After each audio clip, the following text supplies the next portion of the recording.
Ibu saudara yang dikasih oleh Tuhan, seperti tema yang saya kasih untuk kita semua, menjadi saksi Kristus dengan kuasa. Maka ayat firman Tuhan yang saya ingin kita baca malam ini, ada beberapa ayat Bapak Ibu, tetapi saya akan buka dari Kisah Para Rasul yang pertama ayatnya yang ke-8. Kisah Para Rasul pertama ayatnya yang ke-8. Sudah Bapak Ibu? Kalau sudah, kita baca bersama-sama Kisah Para Rasul pertama ayatnya yang ke-8. Multimedia sudah ya?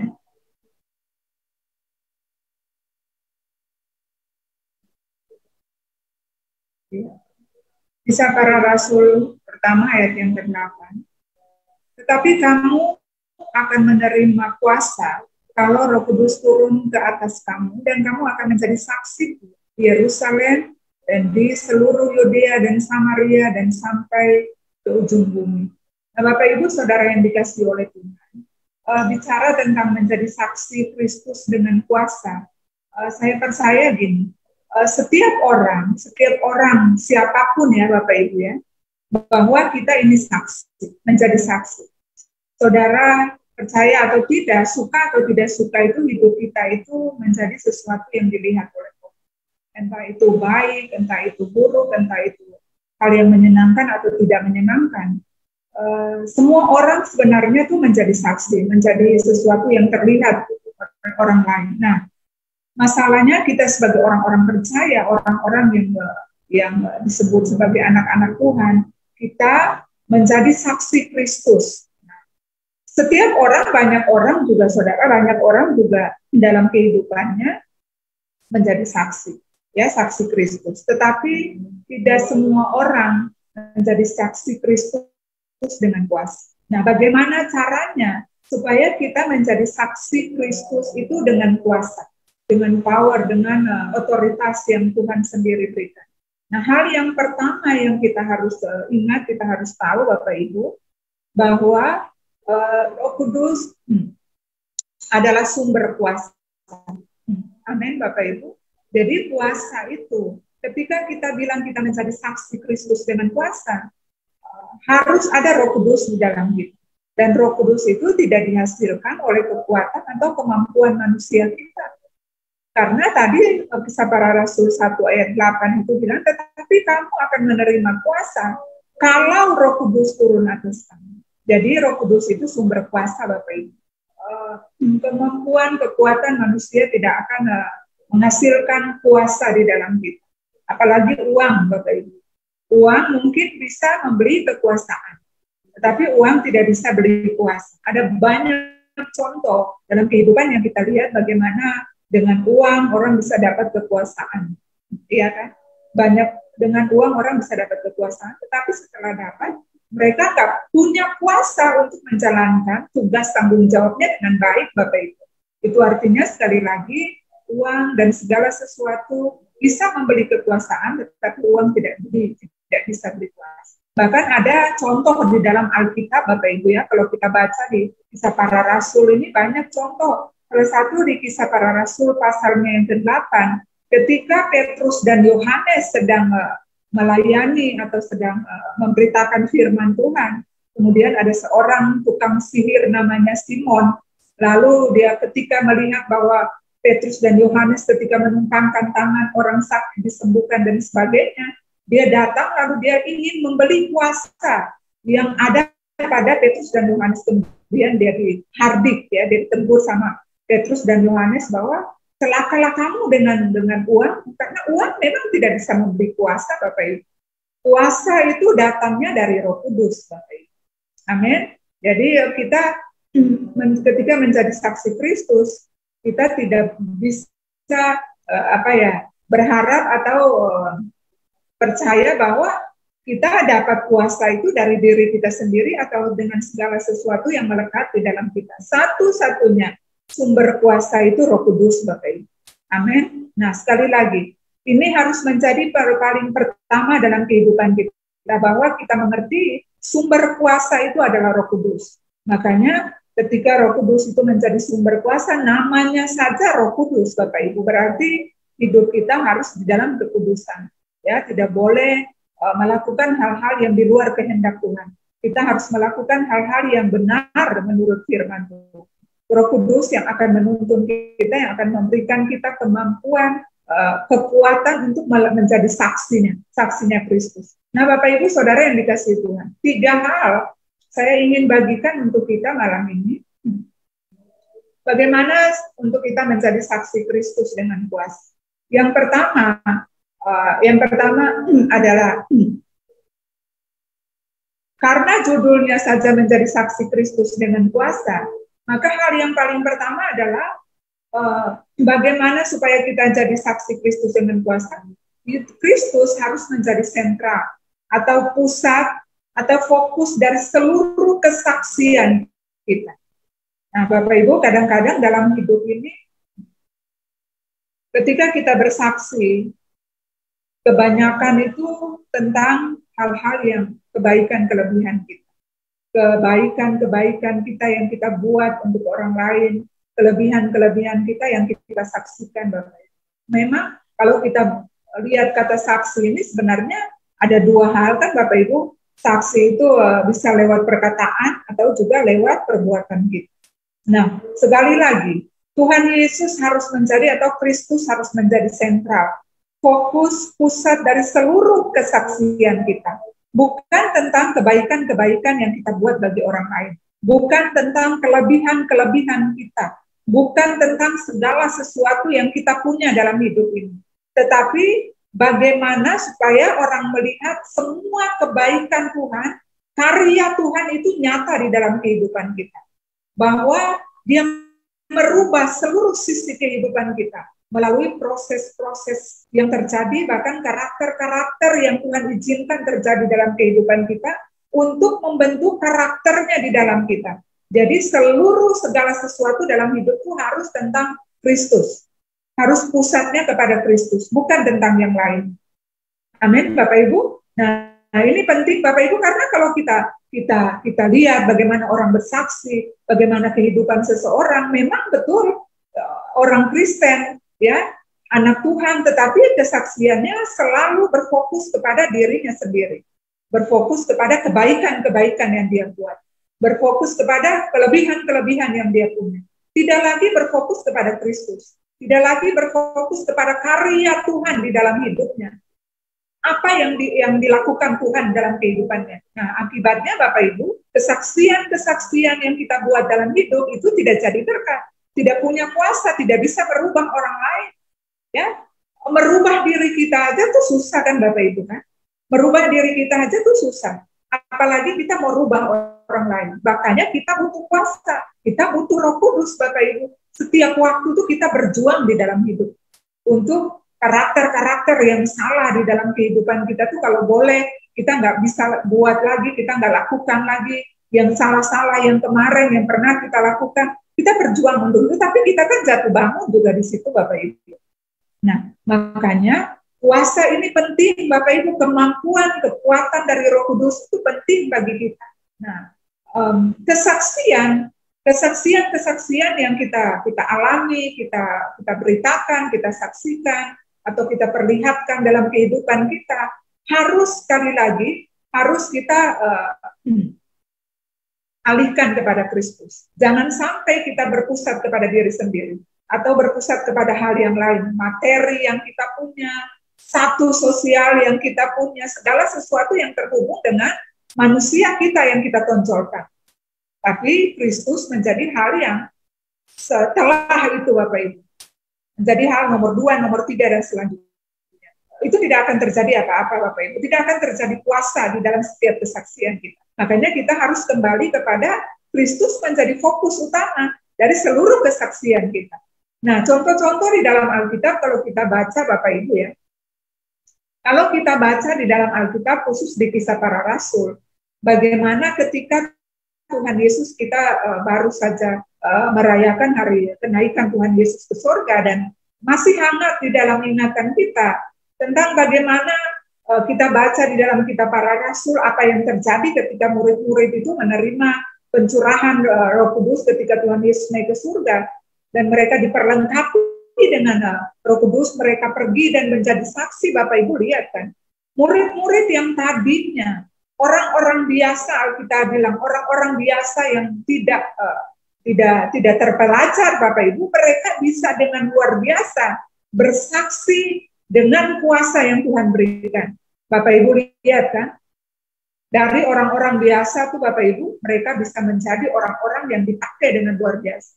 Diawali dengan 12 murid, kita lihat. Diawali dengan 12 murid yang ketika Tuhan Yesus 3,5 tahun berada bersama-sama dengan murid-murid, yang Tuhan lakukan kepada murid-murid adalah memperkenalkan dirinya kepada murid-muridnya. Baik dengan perkataan, ya, akulah terang dunia, aku diutus Bapa, aku adalah, apalagi Bapak Ibu, aku adalah jalan, kebenaran, dan hidup. Akulah roti hidup, akulah kebangkitan. Semua disaksikan Tuhan Yesus. Bahkan bukan hanya perkataan, tetapi dengan perbuatan mujizat-mujizat yang dilakukan oleh Tuhan Yesus, dilakukan, dia memperkenalkan dirinya, dia saksikan itu kepada murid-muridnya. Dan kita lihat Bapak Ibu, ketika Tuhan Yesus kembali ke surga, terjadi, saudara, peningkatan karena apa? Waktu Tuhan Yesus dengan murid-muridnya, Tuhan Yesus yang aktif kan? Tuhan Yesus yang aktif, bersaksi, aktif memperkenalkan dirinya, memperkenalkan Bapanya di surga. Lalu kemudian ketika Tuhan Yesus terangkat ke surga, murid-murid ini mengalami perubahan. Kuasa itu diberikan dan mereka mulai merespon kuasa itu, Bapak Ibu. Terjadi, saudara lihat grafik itu mulai naik ketika mereka berdiri dengan kuasa, menyatakan siapa Tuhan Yesus, menyatakan perubahan hidup yang terjadi oleh kuasa Roh Kudus dalam kehidupan mereka. Orang-orang biasa yang tidak terpelajar, tetapi kemudian mereka berdiri, dan ribuan orang bertobat sekali mereka berkhotbah, atau mereka berdoa dan orang-orang disembuhkan mengalami mujizat Tuhan. Saudara lihat grafik naik. Dari 12 orang mulai naik ini. Jumlahnya 120 orang, kemudian 500 orang, kemudian 3.000 orang, kemudian 5.000 orang, dan sampai Alkitab bilang jumlah itu tidak terbatas. Sampai hari ini Bapak Ibu, jumlah itu terus bertambah oleh kesaksian yang penuh kuasa itu Bapak Ibu, ya, menjadi saksi Kristus yang penuh kuasa itu. Makanya Bapak Ibu, sekali lagi bahwa Kristus harus menjadi fokus. Kita perhatikan ya Bapak Ibu ya, bagaimana murid-murid bersaksi. Mereka tidak pernah bersaksi tentang, jarang kita dengar ya Bapak Ibu ya. Kalau kita baca di firman Tuhan, jarang kita dengar mereka bersaksi tentang diri mereka. Petrus, jarang kita dengar siapa dia beritakan, dia cerita tentang siapa dia, kelebihan, jarang kita dengar itu. Tetapi yang mereka lakukan adalah menyatakan firman Tuhan, memberitakan firman Tuhan, dan menyatakan apa yang mereka alami dengan Tuhan Yesus. Ya, kesaksian hidup, bagaimana mereka berjalan dengan Tuhan, bagaimana mereka menyaksikan kehidupannya, perkataan-perkataannya yang penuh kuasa itu diberitakan Bapak Ibu. Dan itu yang mengubahkan orang. Itu yang membuat grafik itu berubah, naik, dan naik. Amin Bapak Ibu. Jadi sekali lagi, fokus, sentral, pusat seluruh kesaksian kita harus Kristus, bukan yang lain. Amin Bapak Ibu, bukan yang lain. Nah, perkataan dan perbuatan kita harus berpusat kepada Kristus. Jadi jangan lagi kita kita bicara atau kita bersaksi, kita cerita tentang hal-hal yang lain, tentang kelebihan-kelebihan atau kebaikan-kebaikan. Banyak hal itu yang paling sering kita dengar tuh tentang kebaikan-kebaikan yang kita lakukan. Kalau diminta gini, silakan Ibu bersaksi, silakan Bapak bersaksi, kita dengar kan Bapak Ibu kan? Oh, saya lakukan ini, saya lakukan ini, saya lakukan ini, Bapak Ibu. Harusnya tuh kita bersaksi. Karena Tuhan saya diubah. Dan kesaksian itu, apa yang kita bicara, apa yang keluar dari mulut kita, itu harus terlihat dari kehidupan kita. Amin, Bapak Ibu. Harus terlihat dari kehidupan kita. Banyak kali yang kita lihat juga begini, Bapak Ibu, orang bersaksinya tuh, kalau saya suka bilang gini, terlalu tinggi. Ya, terlalu tinggi kesaksiannya. Tapi berbeda dengan kehidupan nyata yang kita lihat, Bapak Ibu. Bersaksinya tuh tinggi sekali, Bapak Ibu. Ya, rohaninya tuh kelihatan dari perkataan-perkataannya tuh terlalu tinggi, tetapi ketika firman Tuhan disampaikan, ya, ada teguran-teguran, mulai tersinggung, ya, mulai mundur, mulai lagi tidak mau berdoa, tidak mau lagi baca firman Tuhan. Nah, itu kan tidak benar, Bapak Ibu. Itu berarti fokus kita, sentral pusat kehidupan kita bukan tentang Kristus, tapi kepada ego kita, diri kita sendiri. Nah, makanya mari kita ubah fokus kita. Fokus kesaksian kita adalah Kristus. Amin, Bapak Ibu. Tidak ada yang lain. Perkataan, perbuatan kita harus tertuju kepada Tuhan. Semua tentang Kristus, semua tentang Tuhan. Bagaimana kita cerita tentang kebaikannya, kuasanya merubah hidup kita, merubah karakter kita, memperbaiki kita dari kehidupan yang lama, kehidupan yang penuh dosa, kita diperbaiki oleh Dia dan kita sampai hari ini. Orang bukan hanya melalui perkataan kita, tetapi orang bisa lihat perubahan karena Kristus.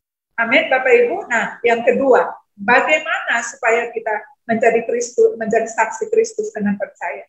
Yang pertama tadi adalah Kristus harus menjadi fokus. Yang kedua adalah harus percaya diri, Bapak Ibu. Harus percaya diri, harus berani. Kita baca di dalam kitab para rasul. Ya.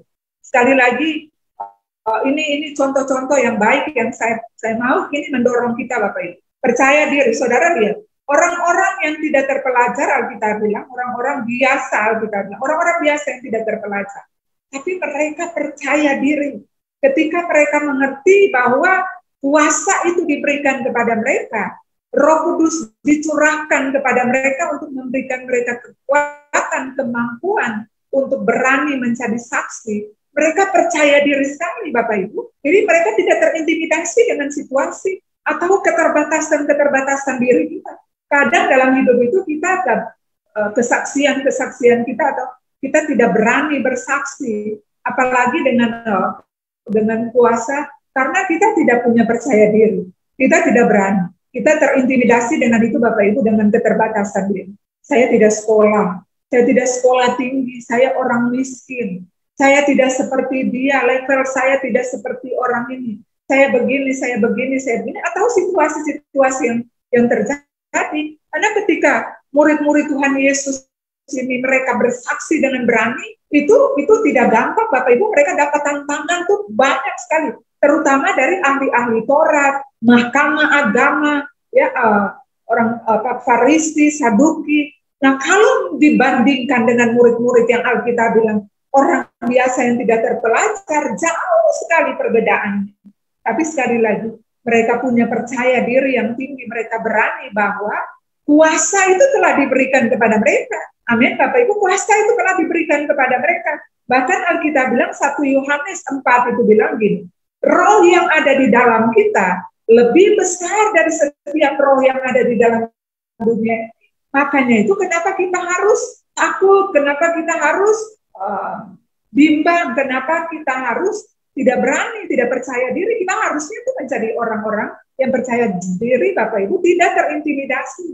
Kadang-kadang kita orang lain mengalami mujizat, orang lain diberkati, lalu kita mulai banding-bandingkan, Bapak Ibu ya. Saya tidak seperti dia, saya tidak selevel dia, saya rohani, saya masih begini, saya masih jauh di bawah. Kita mulai terintimidasi, Bapak Ibu, dengan situasi. Ya, ketika kita mulai sungguh-sungguh dengan Tuhan, kita mulai berapi-api dengan Tuhan, orang-orang di sekeliling kita mungkin mengintimidasi, kamu itu dulu begini, kamu itu dulunya begini, kamu itu orang yang tidak benar dulunya, kamu itu suka begini, sebenarnya kamu tidak layak, kamu tidak bisa. Terintimidasi, Bapak Ibu, akhirnya kesaksian-kesaksian kehidupan yang sudah diubahkan oleh Tuhan, itu tidak terjadi apa-apa, kita nggak bisa bersaksi karena itu, Bapak Ibu. Nah, makanya kita harus berani, harus percaya diri. Bayangkan, Bapak Ibu, kalau Petrus itu terintimidasi. Kalau Petrus terintimidasi dengan situasi, dengan keterbatasan dirinya, saya percaya 3.000 orang yang disebut dalam Alkitab bahwa dia sekali berkhotbah 3.000 orang bertobat itu tidak akan pernah terjadi. Benar nggak, Bapak Ibu? Tapi karena dia percaya diri, dia berani, dia berdiri sekalipun dalam keterbatasannya, ya, sekalipun dalam keterbatasannya, dia berdiri dan dia berani menyatakan kuasa Tuhan. Dia berani bersaksi tentang apa yang Tuhan lakukan dalam hidup. oleh kuasa Roh Kudus. Amin, Bapak Ibu. Bahkan contoh yang lain kita lihat. Ketika Daud melawan Goliat, kalau saja Daud terintimidasi, Bapak Ibu ya, kalau saja Daud terintimidasi dengan Goliat yang Alkitab bilang dia sudah ahli berperang, bahkan dari masa mudanya dia mahir berperang, bahkan Alkitab bilang seluruh orang Israel bersembunyi ketakutan. Lalu ketika kalau misalkan Daud terintimidasi, maka saya percaya tidak akan cerita bahwa Daud jadi raja di antara di bangsa Israel. Tapi saudara lihat, percaya dirinya Daud, sekalipun dia bukan prajurit yang terlatih, bahkan dia bukan Bapak Ibu. Dia hanya gembala kambing domba yang Alkitab bilang 2 atau 3 ekor. Tetapi dia dengan berani mendatangi Goliat dan tentara Filistin, dan dia berani Bapak Ibu ya untuk melawan Goliat, dan akhir cerita kita sudah tahu, Goliat dikalahkan oleh Daud dan Israel menang. Amin Bapak Ibu. Makanya dalam hidup ini mari kita belajar gini, yang pertama, kalau kita sudah lakukan hal yang pertama, bahwa Kristus sudah menjadi pusat dari seluruh kesaksian hidup kita, maka harus ada yang kedua ini Bapak Ibu, percaya dia ya. Kalau Kristus jadi kesaksian hidup, kalau Kristus sudah menjadi fokus sentral pusat dari seluruh kesaksian hidup kita, tapi kalau kita nggak berani juga untuk bersaksi, juga nggak terjadi apa. Amin, Bapak Ibu.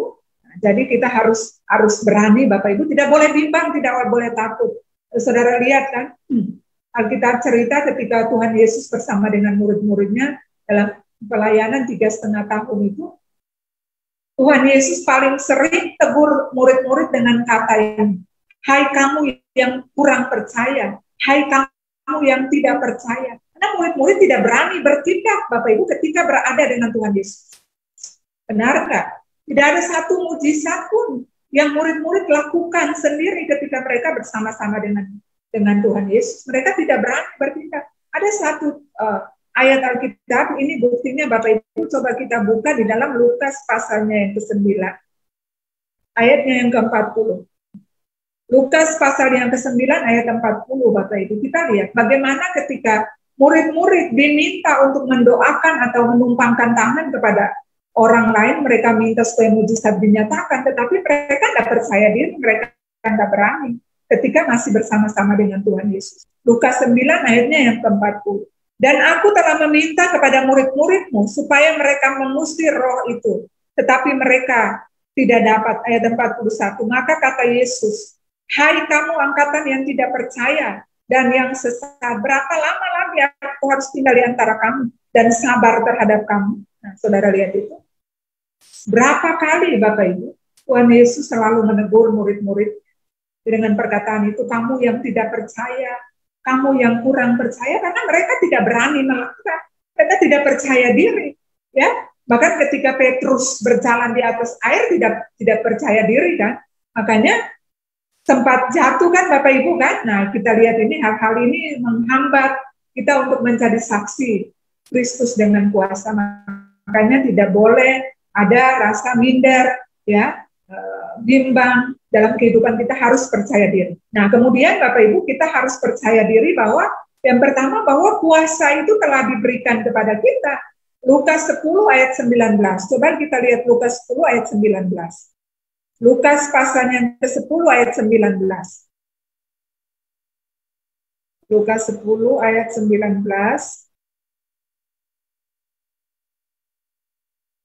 Ya, Lukas 10 ayat 19. Sesungguhnya aku telah memberikan kuasa kepada kamu. Saudara perhatikan ini. Sesungguhnya aku telah, artinya sebenar-benarnya aku telah sudah gitu ya. Bukan akan tetapi sudah. Jadi kita harus percaya diri bahwa di dalam kita tuh ada kuasa, ada Roh Kudus ya. Untuk kamu menginjak ular dan kalajengking, dan kuasa untuk menahan kekuatan musuh. Sehingga tidak ada yang akan membahayakan kamu. Nah, kita harus percaya diri, Bapak Ibu, firman Tuhan banyak yang diberikan untuk kita. Dan Alkitab bilang firman itu kekuatan kita kan.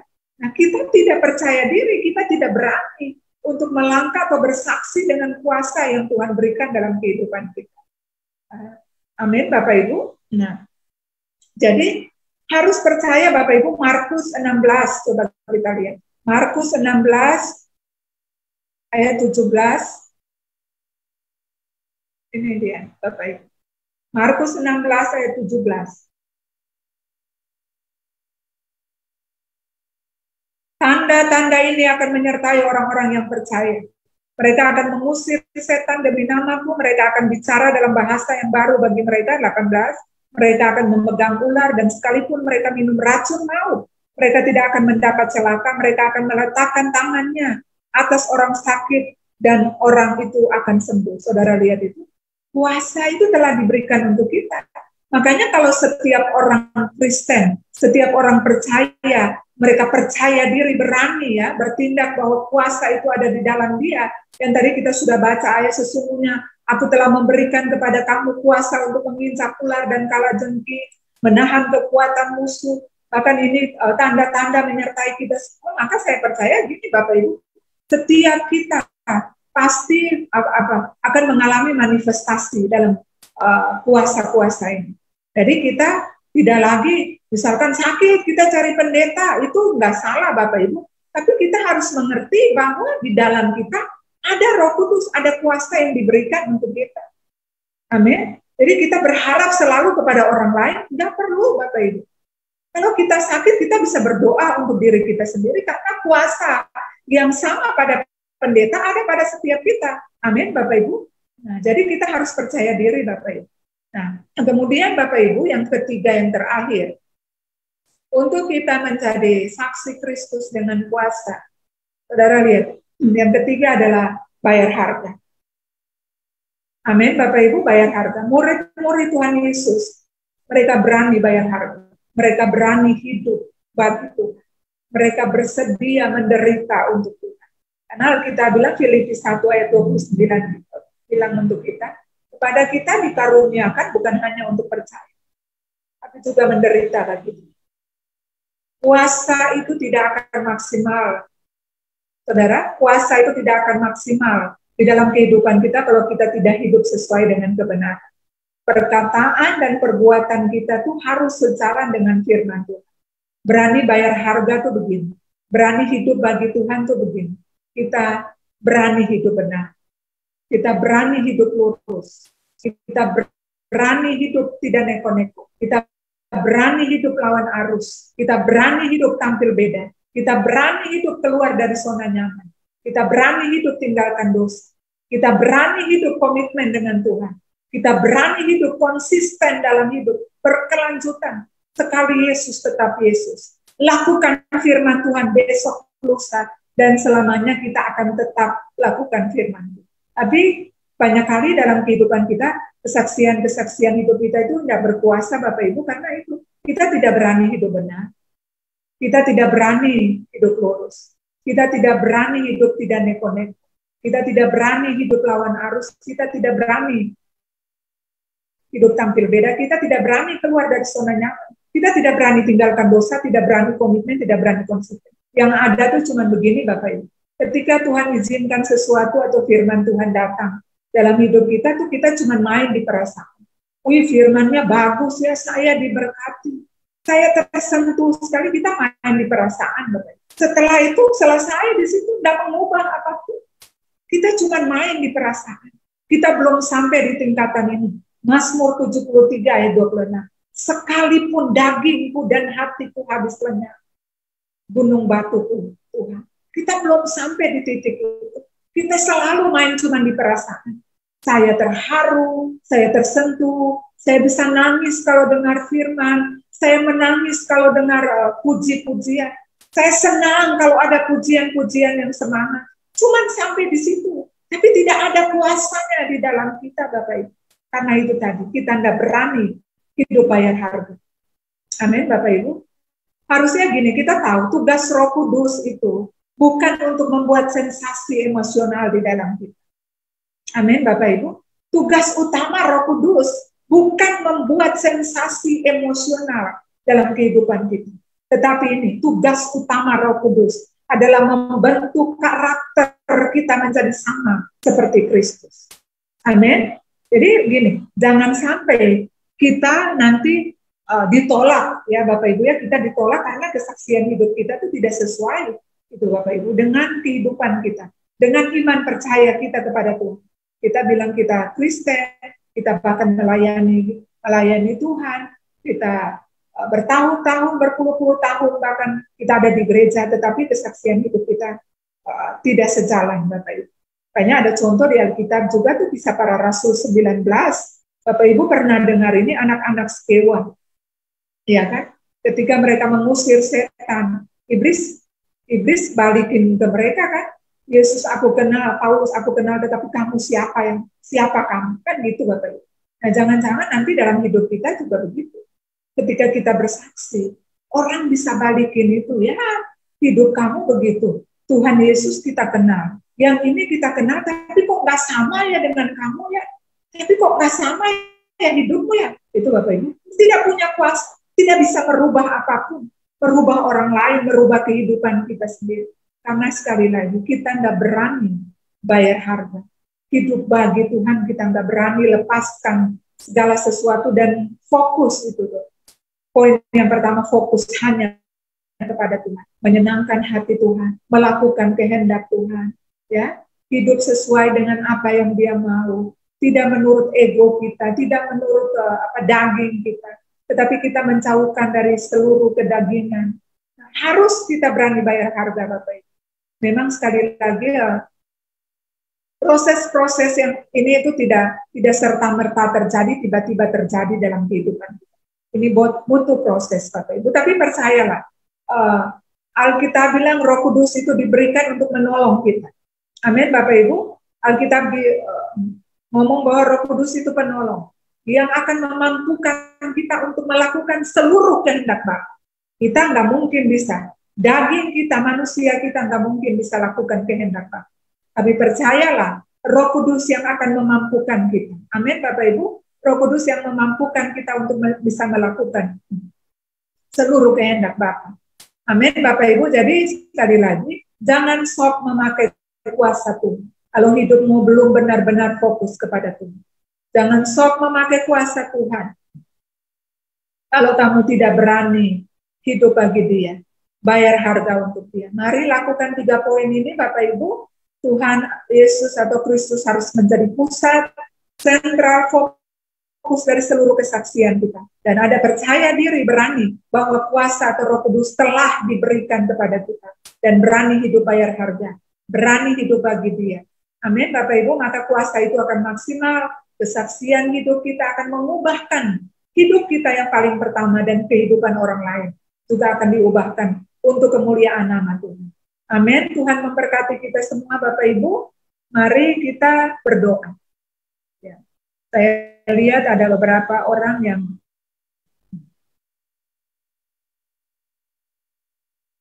mau didoakan Bapak Ibu, kita akan berdoa nanti.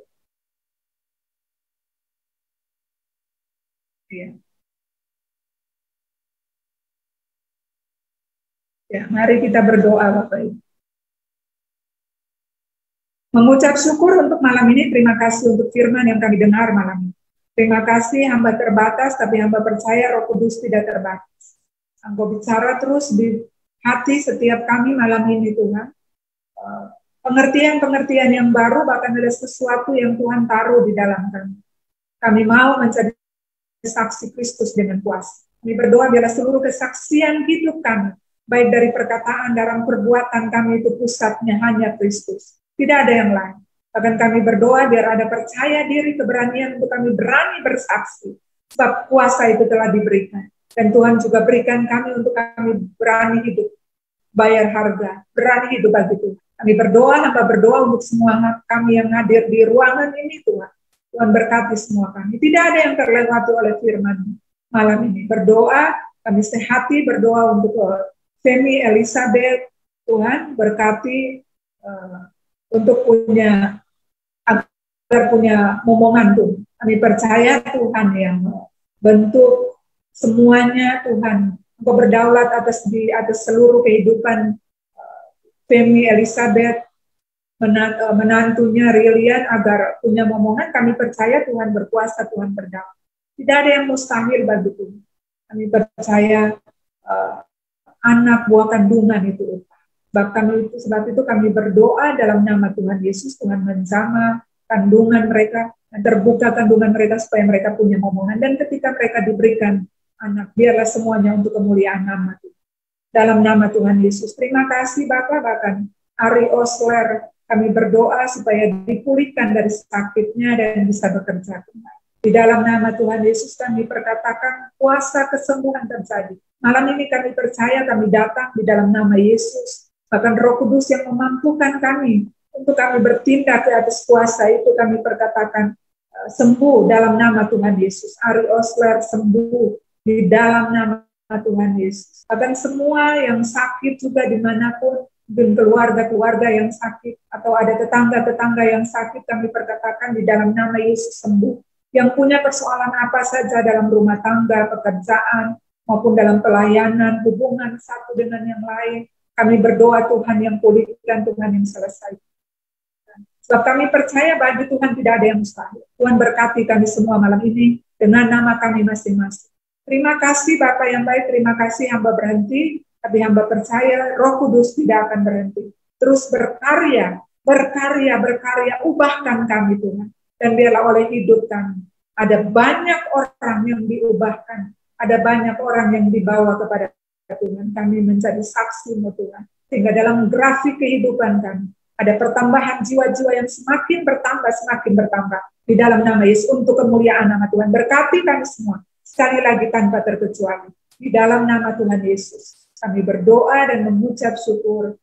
Haleluya. Amin. Amin.